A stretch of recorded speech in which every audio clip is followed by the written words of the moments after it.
নমস্কার। জ্ঞানবাণী স্টুডিওর সমীক্ষা পড়ছি আমি রঞ্জু। আজকের বিষয় হচ্ছে ইতিমধ্যে পশ্চিমবঙ্গে চূড়ান্ত ভোটার তালিকায় নাম তোলার জন্য এসআইআর চালু হয়ে গেছে। ৪ঠা নভেম্বর থেকে শুরু হয়েছে, আমরা সকলেই জানি চলবে ৪ঠা ডিসেম্বর পর্যন্ত। এবারে আমাদের গুরুত্বপূর্ণ বিষয় বা কথা হচ্ছে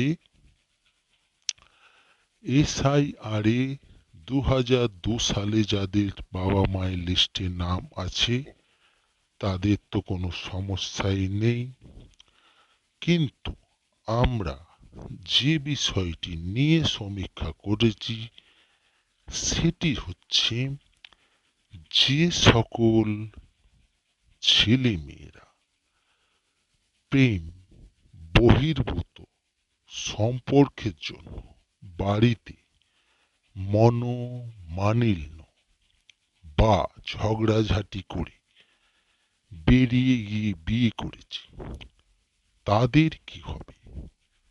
তার বাবা মা যদি তাদেরকে ফর্মে, এসআইআর এর যে ফর্ম আছে তাতে যদি স্বাক্ষর না দেয় বা সন্তান বলে না স্বীকৃতি দেয়, তাহলে কি সেই ছেলেটি বা মেয়েটির ভোটার লিস্ট থেকে নাম বাদ যাবে? প্রশ্ন হচ্ছে, তার শ্বশুর বাড়িতেও হয়তো দেখা গেল ২০০২ সালে লিস্টে তেমন ভাবে নাম নেই। যখন একটা পরিবার কোনো ছেলে বা মেয়ের বিয়েটা সমর্থন করে না, তার পেছনে অনেক কিছু কারণ থেকে থাকে। তো সেই রকম কারণে তাহলে তাদের বিষয়ে কমিশনের চিন্তা ভাবনা কি? ২ নম্বর, যারা সিঙ্গেল মাদার বা যাদের বাবা মা আছে ডিভোর্স হয়ে গেছে, তাদের তাহলে কিভাবে নাম তোলা যাবে? তাদের কি শুধু মায়ের নাম দিয়েই হয়ে যাবে, নাকি যেটা বলছে বাবা মা উভয়ের লাগবে না, একজনের দিয়েই উঠে যাবে? হয়তো দেখা গেল বলছে এক, হবে আর এক। সেটার বিষয়েই বা কমিশনের চিন্তা ভাবনা কি? প্রশ্ন নাম্বার ৩, যদি সবকিছুই ঠিকঠাক হয় তবুও কি কারচুপি রোখা যাবে? পেছনের দরজা দিয়ে কেউ অবৈধভাবে ঢুকে আসল ভোটারটা নকল হয়ে যাবে না তো? এবার আসছি আমরা সমীক্ষার কাজে। যারা প্রেম ঘটিত কারণে পালিয়ে গেছে, তাদের তাহলে ভোটার লিস্ট থেকে যেই মুহূর্তে নাম বাদ যাবে, তারা কি নাগরিকত্ব হারাতে পারে, নাকি তারা সরকারি কি কোনো সুবিধা থেকে বঞ্চিত হতে পারে?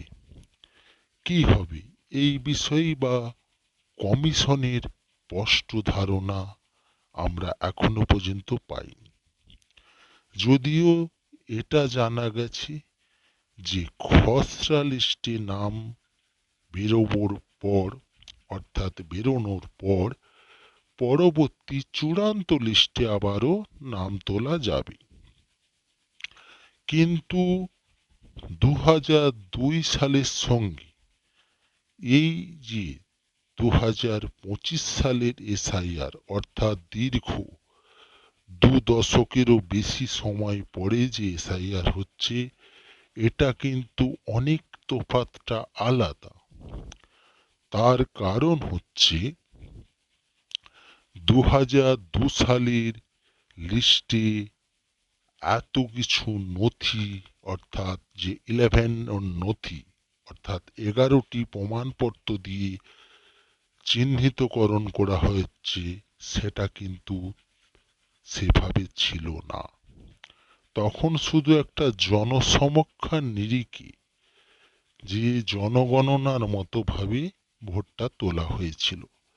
এখন যদি ভোটার লিস্ট থেকে কারো নাম বাদ যায়, তার নাগরিকত্ব হারানোর কি ভয় আছে? কমিশন এটা কি ভাবছে এখনো আমরা স্পষ্ট করে কিছুই জানি না। তাই ইগো, অভিমান, রাগ এগুলো তো থাকবেই।